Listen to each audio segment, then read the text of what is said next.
Hi, everybody. This is Megan. And this is Steven. And this is the Synchrony podcast where we talk about transforming apostolic dating culture and ending loneliness in the church. How are you, babe?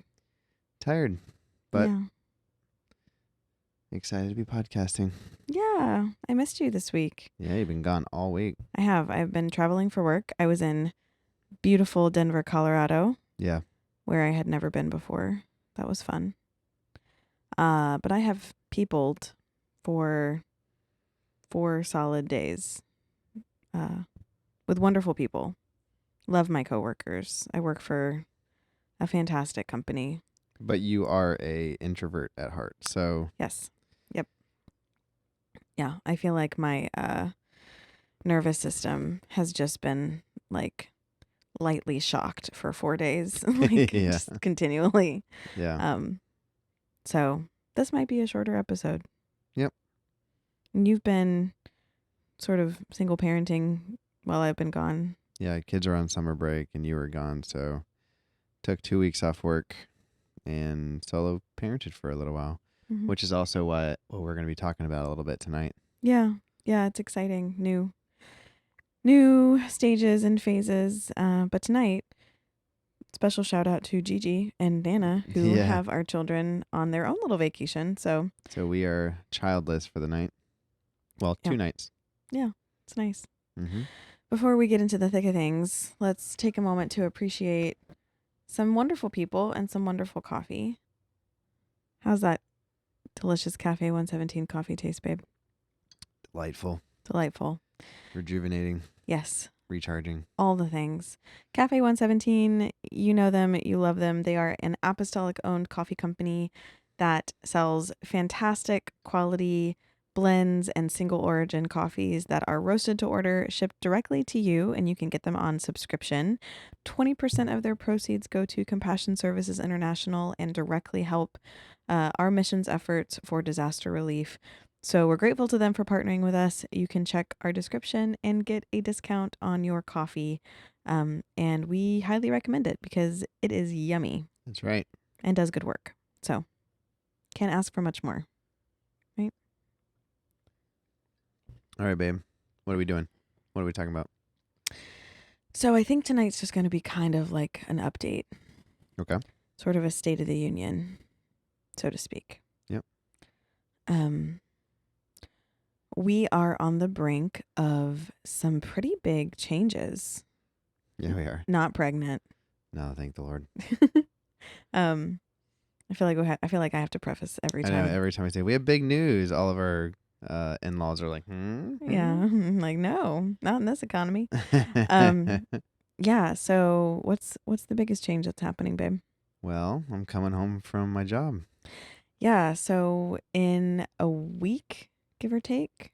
1 calendar week. Yes. Mm-hmm. I will be home. You will be home. I know we've talked about this before, but you've been working at a university for the last 3.5, 4 years. Almost 4. Yeah. Yeah. Which has been wonderful. Oh, it's been fantastic. Yeah. Right. Steven works in beekeeping. He's a beekeeping expert of the bees, bee whisperer. It's a really cool job that not many people know still exists. Yeah, I didn't know it existed until I did. Right. So Steven has had this amazing opportunity to work in an incredible laboratory helping to support the research going on there with your beekeeping skills, which is amazing. But we need to make some changes. Yeah. So why is this the right change for us right now? And why should people care? It's going to give us more bandwidth to be able to do more for Synchrony. Yeah. Yeah. Right now, we do Synchrony in the in-between moments. Yeah. In between our full-time jobs and our children. Yeah. And church. Right. And I think this is we can talk more about this, but this is a values conversation for us. Yeah. Because we don't want our ministry and our job to compromise the quality time that we spend with our kids. Yeah. Why is that such an important part of it? I think it's our value system, but why specifically for you is that important?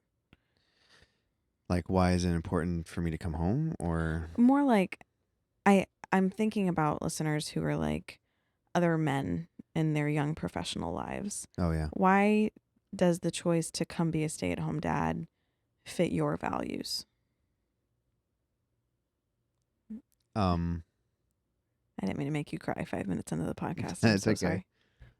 So, to our newer listeners, when I was 4, my dad got sick with Lou Gehrig's, Mm-hmm. and when I was 12, he passed away. So there was a 7.5-ish year jaunt of my dad being sick, but progressively getting more and more immobile.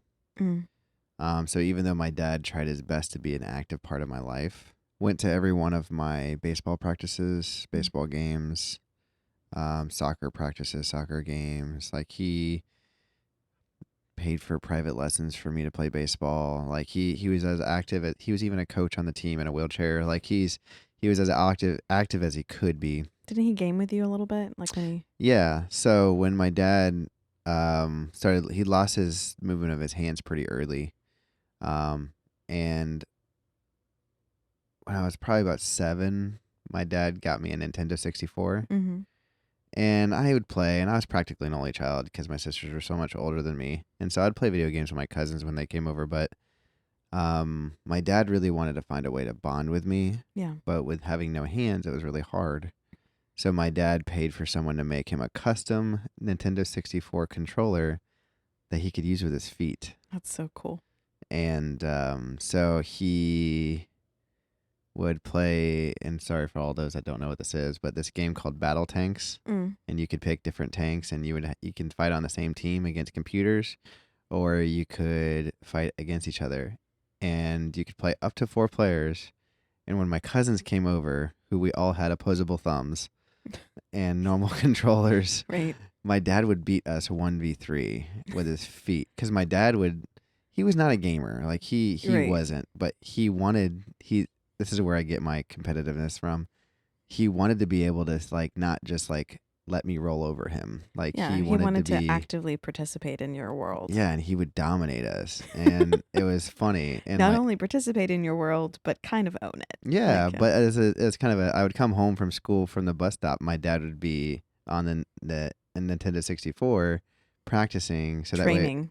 And it was kind of a way, so as soon as I got home, I could play with my dad and then do my homework. Yeah. So it was like while my dad was out of the bed, Mhm. because there's a whole process of getting him out of the bed. So, anyways, that being said, even though my dad had his shortcomings when it came to his illness, he was still very active. Mm. And so, when push came to shove, this upcoming school year for our kids was going to become increasingly difficult with childcare. Yeah, we and were expensive. right. We were kind of confronted with this choice of like, okay, like we're very fortunate to have a lot of family. Yeah.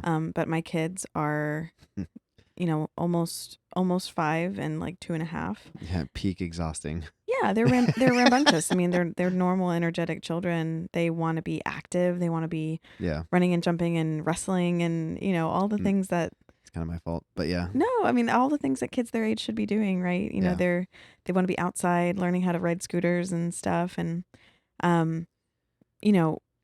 my grandparents have very generously been helping cover childcare after their preschool or whatever. Yeah. And for almost 3 years now. Yeah, I mean, really, sacrificing themselves for us and your mom as well. Yeah. Like, and that's becoming infeasible, I think, as they get to a point in their life where they really don't deserve to have to chase toddlers around anymore. Well, it's getting infeasible because this year is going to be 2 of them. Right, both. Not just 1 of them. Right, both of them in half-day school. Yeah, and so, long story short, we were running the budget, and it was going to be a couple $100 more than my whole paycheck. If we had to pay for childcare after they got out of school. Right. And we're like, why? Why would we do that? Mm-hmm. And so, with the addition of Synchrony, giving us a little bit of flexibility, we ran the budget as if we didn't need to rely on Synchrony, and we're like, you know what, we can swing this. Mm-hmm. And so we were going to give it a try. Me come home Yeah. and do Synchrony and home life, homemaking Yeah. stuff for the first half of the day. And when my kids come home from school, I'll be fully active and present with them to be able to invest into them the way I wish my dad could have done for me. Yeah. So this is a choice that speaks to our values. I want to talk Yeah. a little bit about what you just mentioned about Synchrony in terms of the funding, just to be really transparent with people. Like, we're not currently drawing personal income from Synchrony. No. And that might change in the future. Eventually we would like to do more and more of this, and we'll have to figure out a way for us to sustain our lives, right? But Yeah, I mean, we're still investing all of our money back into Synchrony. right, and by that we mean like we want to have enough to be able to do things like put the project out at inner organizational conferences and really get visibility in places. We want to make sure that we are reaching out to different corners of our apostolic community, and all of that takes time and funds to do. So we want to have a very um, sort of deep, bench, I guess, of resources Yeah. available so that when an opportunity presents itself to take Synchrony to a place that it's never been before, put it in front of a part of the community that's never seen it before, we want to be able to just step into that. Yeah. Yeah. So with that in mind and the economics of our family, this choice to bring you home not only contributes to our values in terms of how we want to raise our kids, but it's also a values driven choice about how we want to run Synchrony. Yeah. We want higher levels of service for the people that are involved. And you having, the first half of the day every weekday without taking care of kids to devote to the home and also to Synchrony if needed. Yeah. I can do a lot of the back end work of Synchrony and Right. Because it takes a lot software of management. And, yeah, we're yeah. having to really quickly scale sort of the technical infrastructure of this, and I hope people's eyes aren't glazing over, but things like we're looking right now at like a pipeline management tool. That's going to be the biggest thing is working on future development of like tracking client because we're not doing it with AI. Right You now know? the matching process is pretty painstaking, Yeah. as it should be. Yeah. Like, let's Yeah. be I mean, real. that's matchmaking. Yeah, we want to be very careful, but it's very manual of me looking through every single person in the right age group and checking their file and going like, okay, how closely does this person match up against this person, and how do their values align, and it's going person by person in a way that is going to quickly become infeasible as we grow. Yeah. Right now it's manageable with a couple hundred people, but like when you get up to, hopefully one day 1,000 people, that's not going to be realistic. Right. And what we definitely don't want is for anybody to fall through the cracks where they're Yeah. not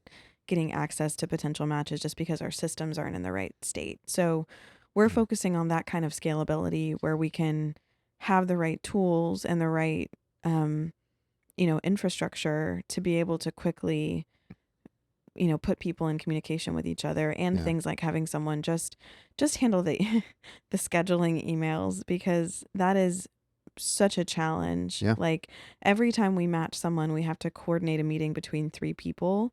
And sometimes that is like trying to, I don't know, orchestrate I don't even, the Super Bowl or something. Like, it just feels like all the stars have to align for us to find the right times for people.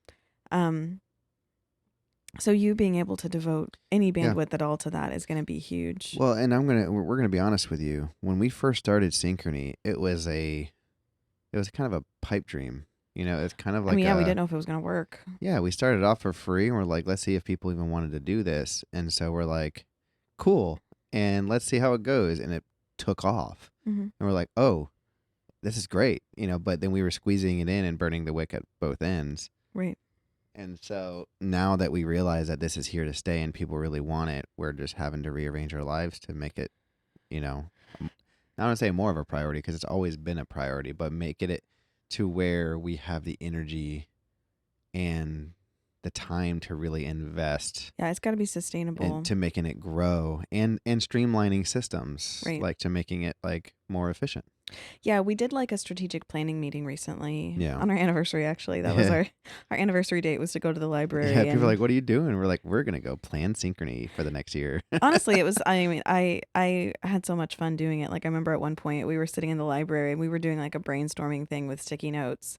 And I was like on the verge of tears. You were actually crying. I was like, I was, because it was so cool to be sitting there doing that with you. Yeah. Like, just to be, and I was watching you think really hard about, you were thinking about the strategy, and you were, in so involved and so like immersed in the thought process. And I was like, what a gift to get to do this with my best friend and my husband, and like to get to both be just consumed with how excited we are about it. I Yeah. mean, it has been already such a joy in my life to get to do that with you. So anyway, we were doing this. I was weeping as we were doing the strategic planning meeting. So anyway, but we were talking about where we wanted to really focus this year, and I think the places that I'm really hungry to see develop are making the project as high value as we can to our Yeah. current community, really infusing the community with resources and access, um, and just making sure that everyone feels like they're benefiting from the community. They're getting new connections, and their lives are being enriched by Yeah. the project. Even if that doesn't directly mean matches, I want them to still be Yeah. benefiting from it. Yeah. I mean, before when we had, like, we were like cumulatively putting in probably 25 extra hours a week Yeah. between us both, on top of our 40-hour week jobs, on top of being parents, on top of going to church. Yeah. So like, and so basically when we had an idea of making Synchrony better, Mm-hmm. we had to put all of our energy into that one thing, Yeah. right? Because we didn't have enough time to be multifaceted. Mm-hmm. And so we were seeing Synchrony grow. We are really passionate and excited about it. And so this is going to give us more freedom to hopefully expand in multiple directions, because we have to strike a balance Mm-hmm. of focusing on increasing the quality of the content for the existing clients, Yeah. but also marketing, because the Right. more people, Maintaining a healthy pipeline. yeah, because the more people that are coming in, the more matches, the more potential matches we have for people. Yeah. And So so it's like the more and more, it's kind of like we have to focus on the in and the out. yeah. So we have some cool ideas brewing. Yeah, we do. Can I tease an idea without It's up to you, boss. um I'm not gonna tell people what it is, right? But one of the things that we're working on right now is providing apostolic singles with a way to signal their availability Yep. in public spaces Yeah. in a classy, subtle, It's not going to be like peacock feathers or anything like right, that. not like a temporary tattoo that says available that you put on your forehead. Yeah. Nothing like that, but something wearable that's subtle and classy and modest, Yep. but that could demonstrate to other singles that you're interested. Yep. So stay tuned for more on that. I'm very excited about that idea. Yeah, I am too. Um, And we workshopped it a little bit with our current community at our last meetup, and yeah. they were loving the idea. Yeah, I'm really pumped about it. So that's something that, we're hoping to get going in the next little while. But also I'm excited, what you coming home from work and giving up a job that I know you really do love. I Yeah. mean, there are some days when I know you don't love getting stung by insects all day, Oh, sure. and working in the Florida heat. But I also know that it's something that I'd you're rather get stung by insects than the heat. than the heat. Yeah. Yeah, the heat's gross. But I also know that it's a space that you're really, passionate about, and you love the people that you work with. Oh, yeah. So you sacrificing that to come home also just gives us the ability to start to prioritize the things that will make it sustainable for us. Oh, yeah. Because we can't Yeah. keep working We knew that burning the 60-hour wick, weeks. yeah, burning the wick at both ends was not going to be sustainable in the long Right. run for us. So we had to figure out a way to make it sustainable. So let's point out the elephant in the room for the You were such a dad. Sorry. Oh gosh. For the people that are listening, you're going to be a stay-at-home dad and I'm going to be the primary breadwinner. Yeah. Dynamic shift. Right. How do you feel about that? I get to play with my kids. Yeah, but I mean, I mean, I know that you're excited about it. Speak to the perspective of, like, let me preface this by saying this. We're not here to convince anybody that that's the right way to do it, right? This Oh, is, it's what is right for our family. it's our values. It's showing up in the way that we need it to. This is what's right for us right now in this season. Yeah. And it can always change, right? But I know because I've encountered it that there's a lot of attitude out in our community about what masculinity looks like, Yep. right? And husband as full-time parent and nurturer doesn't always top the list of what, of a masculine ideal in our community. So speak to the person who's feeling a little bit sort of judgy or uneasy about Are you that. looking down on me? No. I'm just kidding. Speak to the person who's feeling a little like maybe uneasy or weird about the idea of an apostolic woman being the primary breadwinner of a home while her husband is the primary caretaker for their children. I mean, it really just, at the end of the day, it boils down to math. Yeah. In terms of reasons why we did it. Yeah. You make a lot more money than I do, and your job has more scalability, as you push harder on it. Yeah. So in terms of like reasons why we chose me versus you, but I know you've also talked about how you think I have, I'm going to say the word better skill sets for being a stay-at-home 1,000%. You are so much better at the rhythms. Like I don't do well. I get very overwhelmed by consistent recurring tasks. Yeah. Right? Things that have to be managed and maintained. I get really overwhelmed by that maintenance load. And you, I think, get kind of energized by that. Like I do, but I kind of gamify it a little bit. right. You figured out how to kind of brain hack it for yourself so that you find it fun. And I don't do it sometimes all at once. But yeah, I have. You also love creating systems. I love creating systems. I love organizing. I love creating efficiencies and finding ways that is going to make it less stressful for our family to maintain something as long as everyone like follows the systems. But if I'm full-time stay at home, it doesn't matter if everyone follows the systems because I'm full-time responsible for making sure that the systems stay afloat. And so for me, it's just really exciting because like I'm so excited to like inventory our fridges and our storage room and like our food systems. Like I'm so excited to like know what's there and just follow through with it. But anyways, so that being said, you have giftings in that space. I enjoy that stuff. I also am passionate about it because of said things we talked about at the beginning of this podcast. This is something I've kind of been saying to a couple of my coworkers. I'm pretty sure there are very few people in this world that have ever gone to their deathbed saying, I wish I would have spent less time with my kids. Yeah. You hear people talk about it. I wish I would have spent more time. I wish I would have spent more time. And I think what really was a little bit of a wake-up call for me this time around was I was able to be a stay-at-home dad with my daughter for the first 8 months, 9 months of her life. Yeah. And it was amazing. And I saw every single milestone. I recorded it. I got photos of it. I got to be a part of it. It was amazing.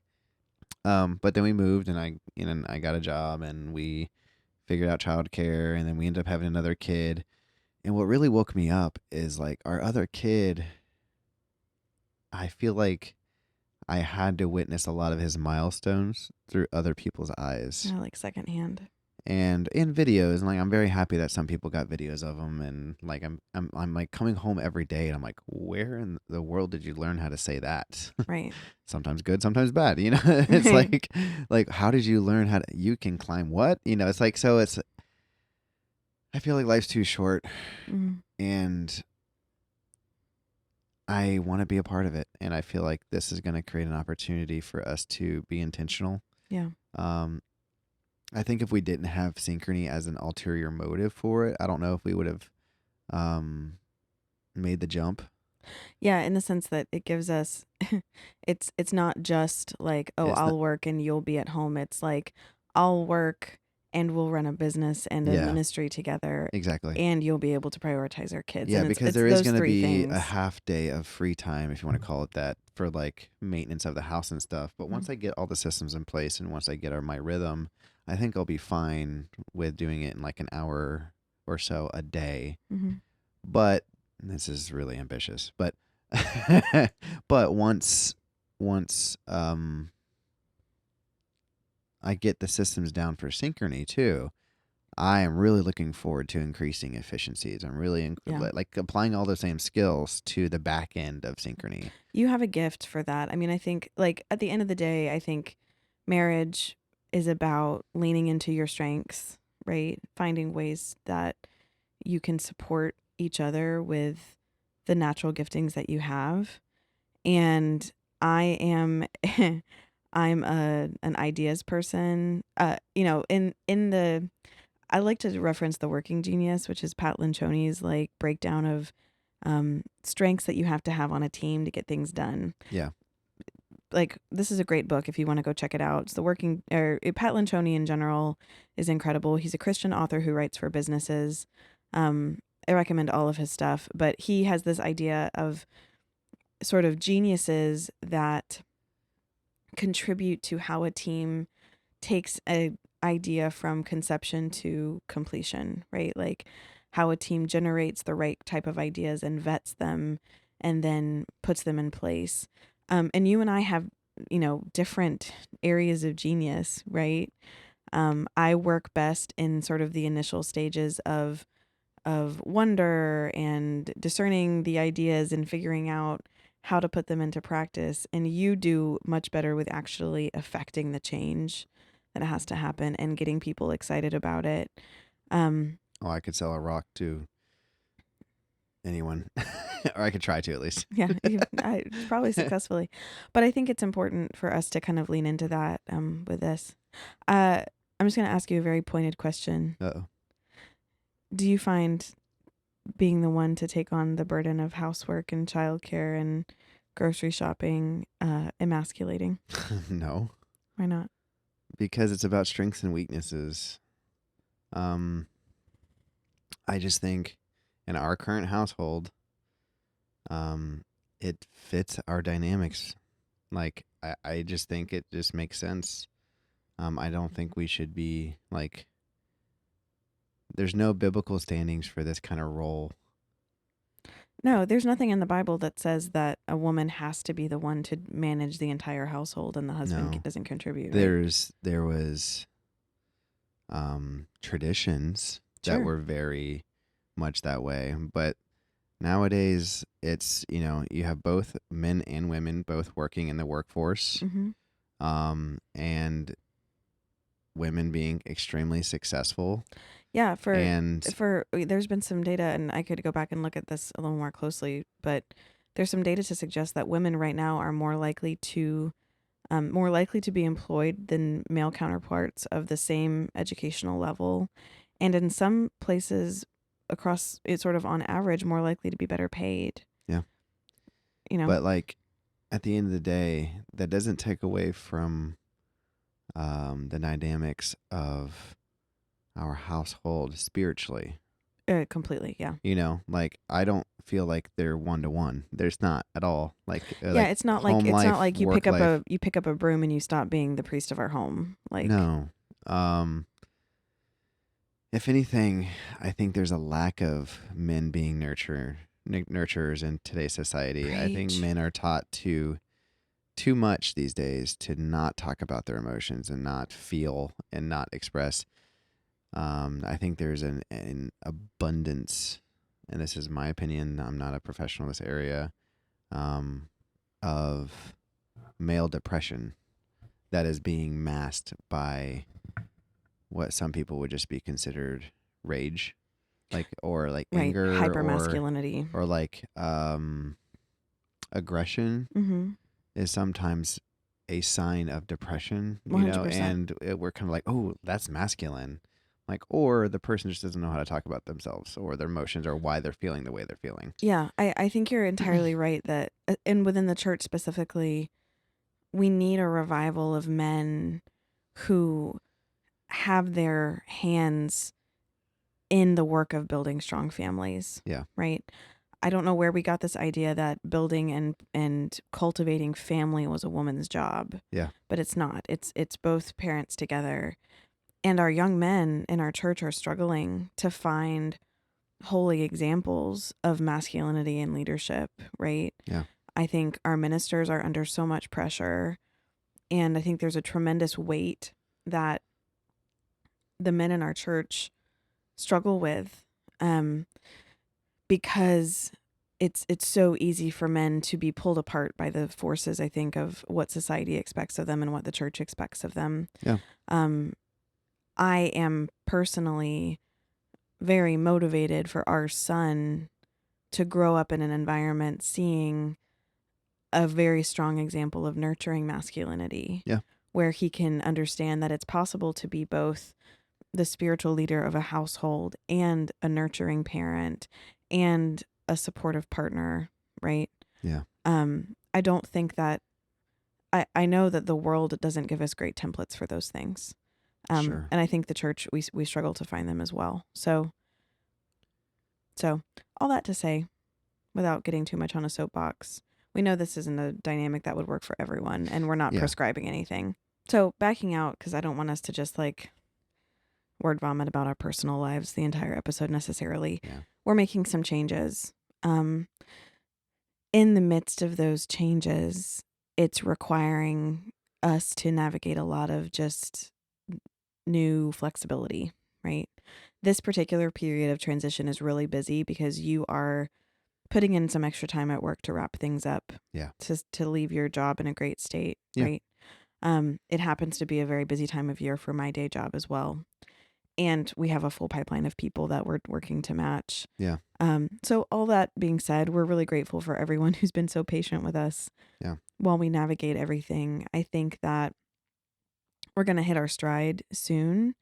But it's just going to take some time for us to figure out this new normal. Yeah. While we make the shift. And We just want y'all to know that we're committed to this. yeah, You know? we want you to know that, we see this as a transitional phase for, a month or so maybe, or however long it takes for us to kind of really get our systems in place. But the end goal is that we build something that serves you much better, and that allows us to rapidly identify opportunities for people. Yeah. So I'm very excited about this last portion of the year. We kind of planned for like an extended fourth quarter, right, of the year. And I just think it's going to be a whole new phase of development for us. So Yeah. and I'm very grateful to you that you would be willing to give up a job that you really care about to make that happen. It was a difficult decision, Mm-hmm. but an easy one to make. Yeah. It's an easy choice. Yeah. I love bees. I want to help them. I love working with them. Mm-hmm. I love teaching people about bees.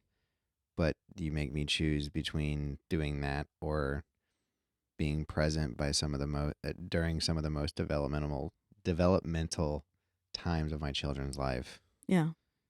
No contest. There's no contest about it at all. And we're very fortunate. I mean, I think it's worth saying too, God has had his hand in making this an opportunity for us that we know not every family can have. Yeah, absolutely. So we're grateful. But yeah, so I think the takeaways for everyone who's listening is that Stephen's going to be getting his hands into some different parts of the Synchrony structure a little bit more. So that's exciting. And stay tuned just for some new, changes on our end that are going to help make this process easier. And thanks for hanging on with us while we navigate all these big, exciting moves. Yeah. Are we going to put a beehive in our backyard somewhere? Oh, yeah. At some point. Take a little break, maybe. Yeah. Yeah. I'm going to wait until I actually take care of my yard. Yeah, that's on the list of things that we want to prioritize more now. Yeah. But I'm really excited. Oh, I'm ecstatic. Anything we want to tell people about coming up? Look forward to, I guess, seeing some of our stuff and information at General Conference. Yeah, if you are attending UPCI General Conference in California, Long Beach Long Beach. this year. Literally the furthest from us possible. Yeah, we were like, oh, we should go, and then we're like, that's a long way away. But we will have an advertising presence there with some discounts, so keep an eye out for that if you're planning to be there. That's coming up in October. Mm-hmm. And we do have some folks that are present in the singles conference spaces that are floating around with some of our materials as well. So just keep an eye out for us if you're at a singles event in the future. You might see some stickers floating around, or some of our cards that have discounts and quizzes and things you can do. So keep an eye out. And we need to get another meetup on the calendar soon. We don't have one scheduled yet, but we're hoping to get that done fast so that we can have another opportunity for the folks who have recently joined the Synchrony community to hang out with each other. That's right. But yeah. Guess what? I love you. I love you too. I missed you while you were gone. I missed you. And I miss co-parenting with you. Yeah, it's nice to have partners to help with bedtime and bath time and all that stuff. Yep. I mean, shout out to all the single parents out there. We work with some amazing ones. It is not for the faint of heart. Nope. I really think that the Lord did not intend for us to have to do that alone. Mm-mm. And so for those of you who are powering through, we give you lots of credit, because in the short burst that we have to do it, we know it is not easy. Yeah. So keep on keeping on. We're thinking of you. Yeah. Thanks for listening to this update. I hope this wasn't too personal or boring for anybody. I don't think so. Okay. Have a great week, y'all. See you later, guys. Bye.